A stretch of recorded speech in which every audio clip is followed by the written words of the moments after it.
All right, welcome back to the channel. So in this video, we're going to talk about Bob Arum, Tyson Fury, Deontay Wilder, and the pay-per-view sales, predicted pay-per-view sales for these for the third fight coming up. Let's talk about that in this video.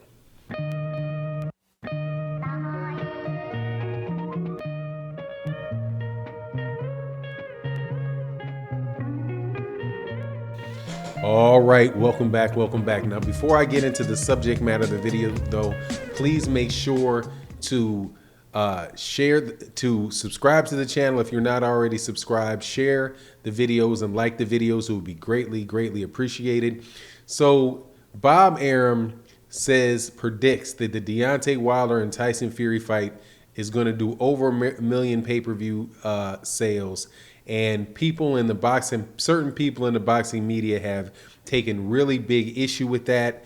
And, you know, it's, for me, it's like, of course you take issue with that because it's Deontay Wilder.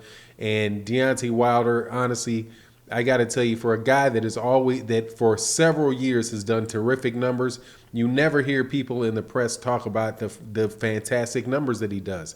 When he was on Showtime, fighting just on Showtime, not pay-per-view, right? And he was just fighting whoever he was fighting. He would always get over 1 million views on his shows on Showtime. That, by the way, is bigger numbers than Errol Spence Jr. got, Gervonta Tank Davis got. It's bigger than anybody else who was fighting on Showtime has gotten. Though, I mean, and that, for me, I always find it amazing how people in the media always act as if Deontay Wilder does not have a huge fan base. Deontay Wilder has a huge fan base. If you've not seen it, if you haven't been able to tell that by looking at the number of YouTube videos being done about him, about specifically stuff like Glovegate and all that, how much traction that got, and how big other fights that he did with the pay-per-view fights that he did were against Luis Ortiz and against Tyson Fury. But it just seems like with Deontay Wilder, nobody will believe that Deontay Wilder actually does very good numbers. Now, he's always needed a dance partner, somebody where you could to take it to the next level. And unfortunately for him, for the majority of his career, people were not willing to step up and fight him. Anthony Joshua was not willing to step up and fight him. Tyson Fury eventually was, but Tyson Fury, was in a situation where like he really didn't have any other choice. And even then, even now, after him having won the second fight, he's behaving like he doesn't want to fight. Deontay Wilder.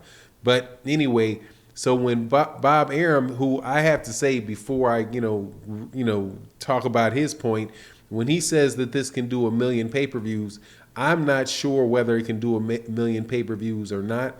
And I think that it will do something very well. I don't think it's going to do anything less than 700,000 pay-per-view buys. And that is for a lot of reasons. A lot of reasons that the mainstream press use to go the other direction with it. Now, I know that Bob Arum is, to put it politely, Bob Arum is a liar. So, I know that he picks and chooses the truths that he tells. However, when it comes to certain things, I think that he is a pretty much of sound mind and sound reason, and he's going to give you relatively good information, like the number of tickets that are sold that come out from his organization. Those reports, he never exaggerates his reports. I've heard him say that Tyson Fury is a big, is a star, and people.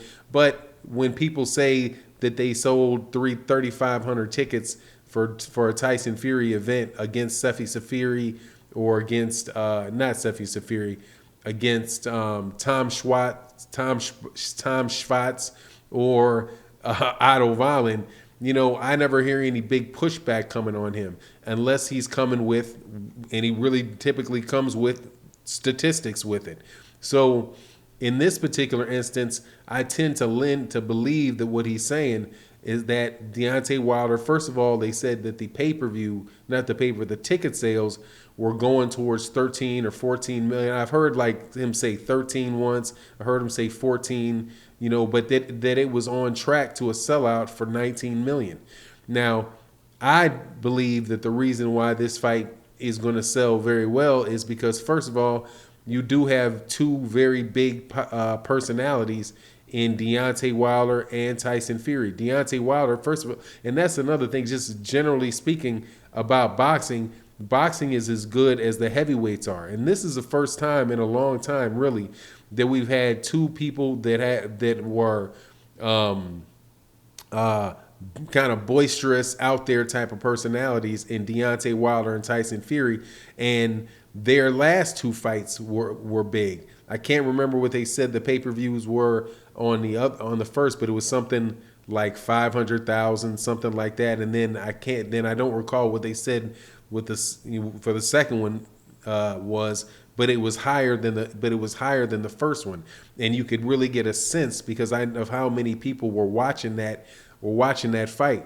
Now, that doesn't mean that this fight is going to the third fight is going to necessarily be as big as the second fight, because quite honestly, Tyson Fury stole a lot of value from the trilogy fight by coming in there and cheating in the fashion that he did with those gloves that were loaded. It could make it look like the fight's not going to be competitive.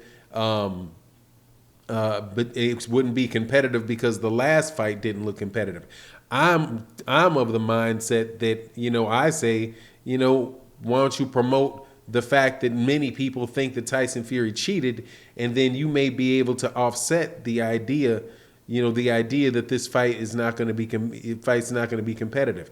But at the end of the day, the pay-per-view numbers or whatever the pay-per-view numbers are.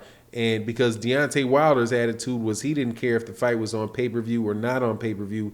He just wanted to get another shot to get his belt back and redeem himself after Tyson Fury cheated. And I'm on this channel, when I don't say it like because he thinks he cheated. I'm saying because Tyson Fury cheated, because that is as obvious as the sun is in the middle of the day. It's just the reason that it's bright outside is because there's a sun. That is how obvious it is to me that Tyson Fury won that fight by underhanded means.